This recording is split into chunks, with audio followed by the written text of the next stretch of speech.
Good morning, my brothers and sisters. Welcome to episode number 160 in the book of Genesis. Today's going to be about being faithful in the pit, and may the Lord give us some insights into that. We're going to look at the unjust sufferings of Joseph, and eventually they could parallel the unjust suffering that Jesus undergoes. They also prepare us as listeners to be ready to endure injustice in our lives that could happen just in general, or it could happen as specifically from being a believer. Joseph, we'll find, is going to be faithful when he's in the literal pit of his life. He's faithful to the needy people around him. He's also faithful to the Lord, and he credits God with only what he can do. It's about interpretations of the dreams today. But Joseph is going to be faithfully walking. We'll see him walk in the good times, but especially here today, we're going to see him being faithful in the pit. All right, as you may remember in Genesis 39, we find Joseph in the prison. That's the bad news. The good news is, but the Lord was with Joseph and showed him steadfast love, showed him hesed, we talked about it yesterday, and gave him favor in the sight of the keeper of the prison.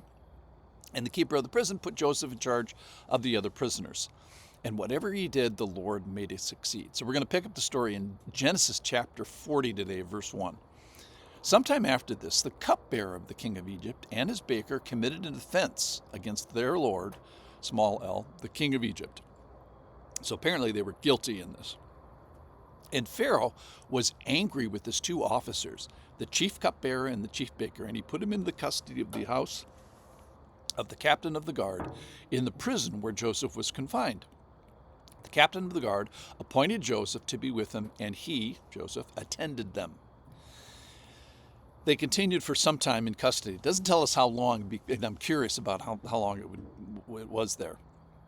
And one night they both dreamed, the cupbearer and the baker of the king of Egypt, who were confined in the prison, each his own dream, and each dream with its own interpretation.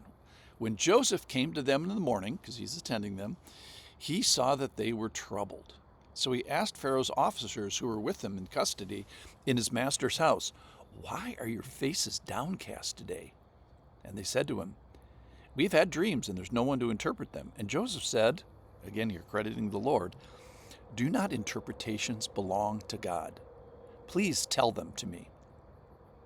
So the chief cupbearer told his dream to Joseph and said to him, "In my dream there was a vine before me, and on the vine there were 3 branches.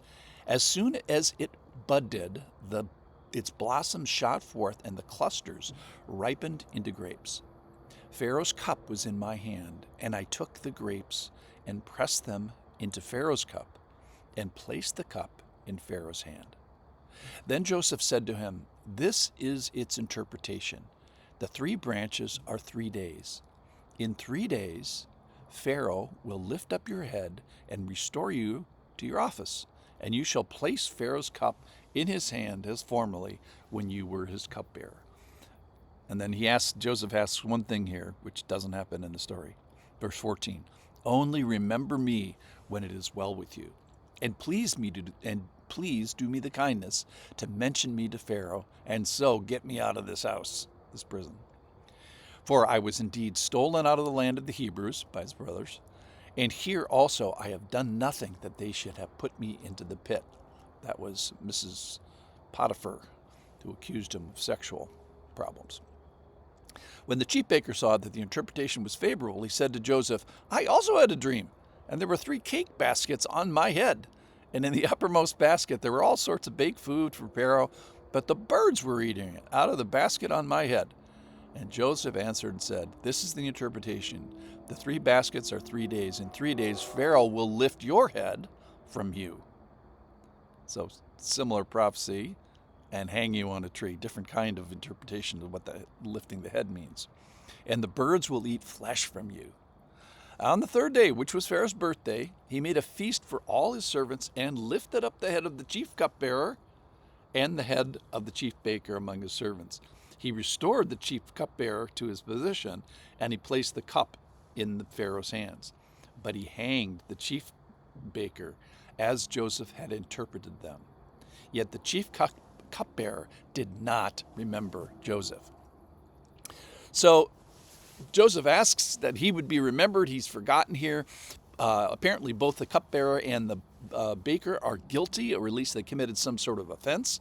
And Pharaoh eventually lifts up the head of both of them. Figuratively, he lifts the cupbearer back to his position, and he lifts up the head either by hanging or beheading or hanging on a tree and killing the chief baker. This happens on Pharaoh's birthday and there used to be two guys that knew that Joseph could interpret dreams. One of them gets killed, so we're down to one guy. Remember Joseph, of course, he's stolen out of the land of the Hebrews and is in a pit, probably literally. The captain of the guard, however, gives him, responsibility because he sees that the Lord is with him. He's so close to these guys that he notices that their faces are downcast, the fellow prisoners, and he saw that they were troubled in the morning. Now Joseph credits the Lord with the interpretation of the dreams, and he just makes that one request that he remembered. Of course, it doesn't happen. He gets forgotten. The cupbearer did not remember Joseph, but forgot him. So let's do some take-homes here about this. It's about the unjust sufferings of Joseph, okay? And they eventually, if you look far enough down the road, are going to recall the unjust trials of Jesus. But in the meantime, it also prepares us as listeners to be ready to endure injustice, which can happen just in life in general, and it can specifically happen to the people of God, to the followers of the Lord. And we find that Joseph is faithful in the pit of his life. He's faithful to the people around him, and he's also faithful to the Lord. So Joseph is this great example of faithfully walking when he's forgotten by man, but he's always remembered by God. So the lesson for today is let's walk faithfully with an eye towards the Lord and towards our fellow man. Thanks for listening.